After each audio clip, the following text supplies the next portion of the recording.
again, everybody. It's Allison. Welcome back to my channel and a second video in 2 days. Wow, right? Actually, I have 2 out of 4 people in my household right now with some sort of stomach bug. So I'm going to try and get everything done that I can before something potentially hits me. So crossing fingers that doesn't happen. But in my last video, I told you that I was going to share this card. And that's what I'm going to do.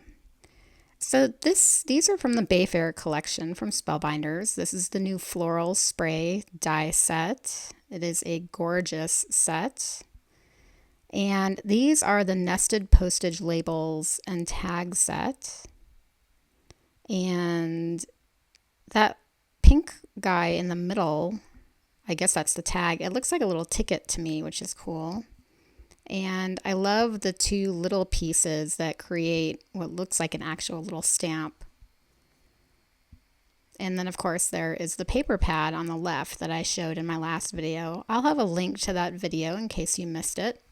And now I already showed this in that last video, so I'm going to speed through it. But this is where I took one of the pieces of paper and I tinted it to the color tone that I wanted for this card that I'm sharing today.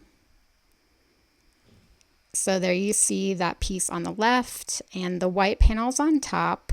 In the nested postage set, you have the die that creates the stamp shape, and then there's the piece that goes on top of it. And there are 4 pairs of dies like this in that set, not including that little tiny set that makes the little guy that looks like an actual stamp.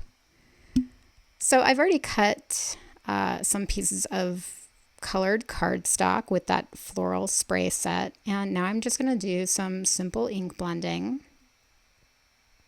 And this is Gina Blue Lagoon ink, and again, this is just super simple ink blending. There's nothing fancy going on here. So I'm just grabbing all the pieces that I had die cut. Now for this peach colored cardstock, I am using tomato soup ink. This is a color combo that I don't normally use. I use orange a lot. I don't use peach a lot.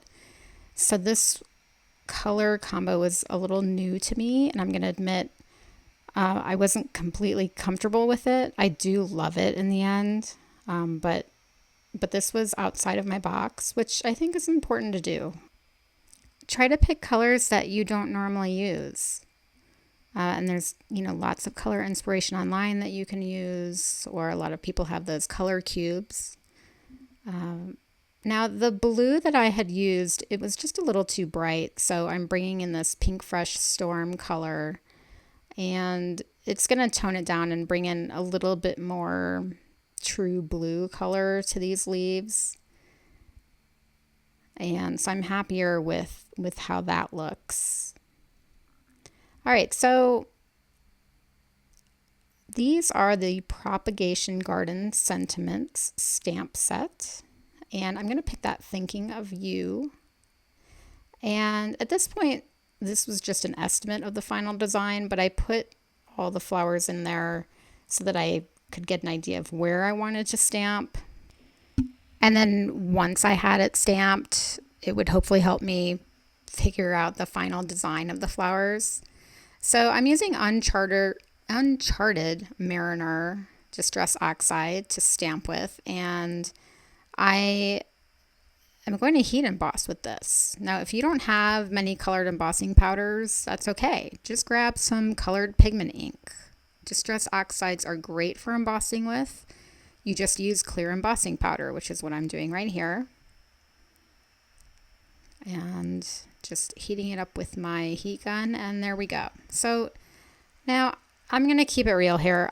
I really struggled with this card.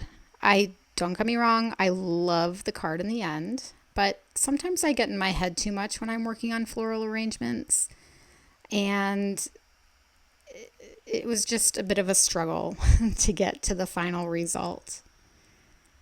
So even though I still haven't settled on an arrangement, I'm going to continue with the card preparation. And I'm going to do the simple things like popping these up on foam tape, gluing this piece to the postage die, and now I can busy myself with assembling the flowers, which is actually very simple.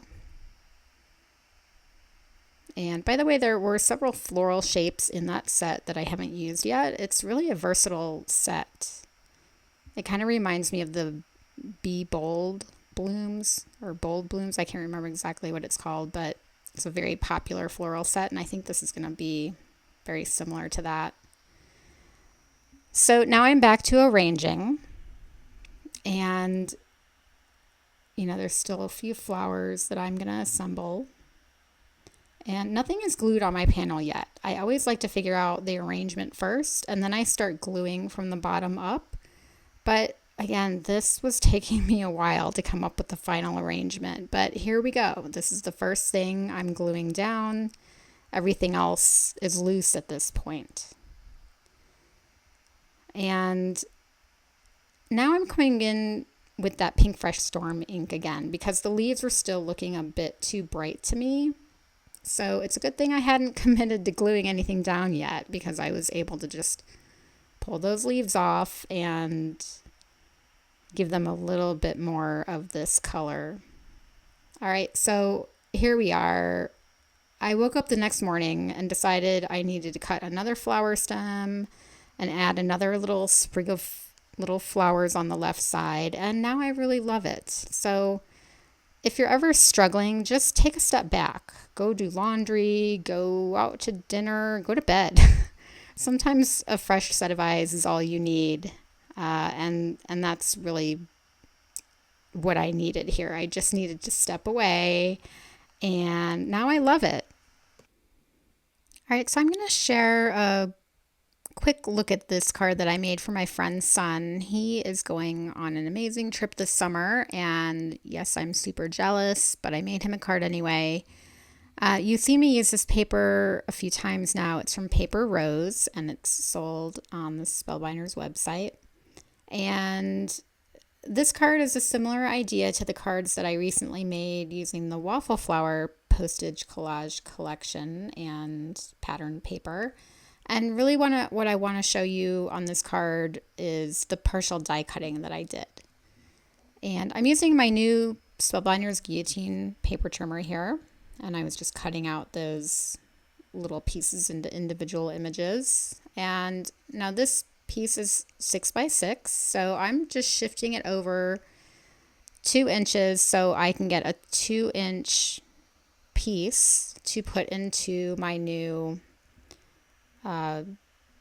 banner 3-in-1 punch. So this is the 2-inch size again, and there is my banner, and I shared that in my last video.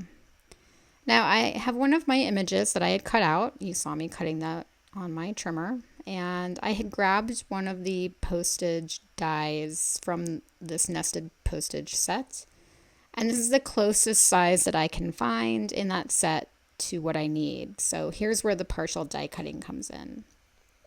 I'm going to put it into my die cutting machine, and I'm putting the top plate just over part of the die. So I'm going to run that through, and now I'm going to show you what the result looks like. So obviously I only die cut part of it. Whatever is under your plate is going to cut. Whatever your plate is not covering will not cut. So now I have my little image, and I'm just holding it up to the paper to figure out how big I want this little postage stamp to be. So again, this is just helping me figure out where I want to finish doing this partial die cutting. And I'm going to zoom in a second to show you. You just want to get the paper back into those notches. And so there you can see how that fits right back in there. And you don't really need to look at it to line it up. You can feel it when it clicks into position. And once you feel that it's back into position, you can put some tape on there to hold it in place, and then we're going to do the second partial die cutting. So again, I'm just putting my top plate over the part that I want to cut, and I'm going to run that through. So I've shown you partial die cutting before. It's really easy. I do it all the time, and there's the new little stamp. And now I'm just cutting down the image to fit inside of it. And I'll do that with 2 of the other images, and there you go. It was a pretty easy card to put together. And I had gotten this paper pack because I knew it would make really great masculine cards. I still might make a Father's Day card with this paper. We'll see. I don't know that I've made any Father's Day cards yet, so I gotta hop on that. Thank you so much for joining me today. I always appreciate having you here. If you like this video, please give me a thumbs up and don't forget to subscribe. I will see you next time. Bye bye.